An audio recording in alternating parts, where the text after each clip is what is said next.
Bonjour. Bonjour. Tu es une experte de la génération X, Y, Z et toutes celles qui vont venir, il paraît, des jeunes et comment ils ont pris en main les nouvelles technologies pour gérer leur vie et notamment avec le niveau de l'image. Qu'est-ce que tu peux nous dire dessus ? Oui, alors effectivement, je m'appelle Thiotrine Bouvier, je suis responsable nouveaux médias chez Vivendi et j'ai une passion, à côté de cette compétence en communication digitale, j'ai une passion qui est la sociologie et je m'intéresse en particulier aux jeunes générations, les générations Y et Z. Et en fait, ce que j'ai pu constater et ce qui m'a passionné, c'est la recherche sur la manière dont ils communiquent de façon très intense via l'image, à travers des applications, que ce soit Snapchat, Instagram, mais bien sûr aussi sur Facebook ou Twitter. Qu'est-ce qu'on peut dire sur cette génération ? Alors c'est une génération qui a un rapport extrêmement particulier à l'image. Déjà parce qu'elle, avec ses smartphones, elle prend énormément de photos et d'images pour communiquer entre elles. Et à travers cette image, il y a un engagement identitaire et émotionnel très fort. Alors, qu'est-ce que ça a comme impact en fait pour les marketeurs, pour les marques, pour les annonceurs dans la relation qu'ils ont avec ces nouveaux consommateurs ? En fait, ça change la manière dont on doit communiquer pour rentrer en relation avec cette génération.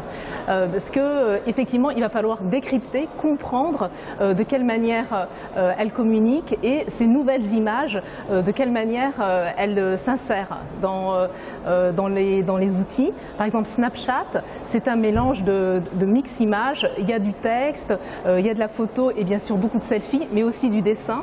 Donc c'est en fait un langage assez complexe.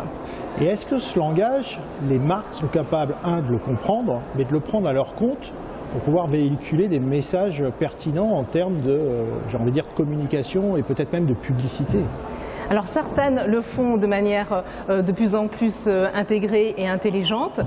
C'est pas forcément facile parce que effectivement, je pense que l'explosion de Snapchat au début a pu aussi désorienter certaines marques parce que c'est pas user friendly pour certaines personnes. Donc déjà d'anticiper ou d'imaginer des dispositifs qui s'intègrent de manière extrêmement fluide dans ces applications, c'est pas forcément quelque chose d'évident. Mais on peut constater que et les médias et les marques ont vraiment maintenant une question par rapport à ces usages et essaient d'offrir des dispositifs très engageants par rapport à cette audience.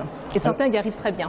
Alors ça, c'est un thème que tu vas partager au sommet du digital, justement, avec les marketeurs qui risquent de te tomber dessus pour comprendre comment il faut qu'ils envisagent l'avenir avec ces nouveaux consommateurs. Comment tu arrives à faire passer en fait ce message auprès de gens qui sont plutôt peut-être un peu trop figés dans leur marketing traditionnel? Alors le message, c'est déjà de dresser le paysage pour montrer la spécificité de ce langage, pour justement donner des clés de compréhension, décrypter, et puis après donner des cas d'études, ce qui a déjà été fait dans ce domaine et les perspectives que cela ouvre. Donc en fait, c'est de la pratique.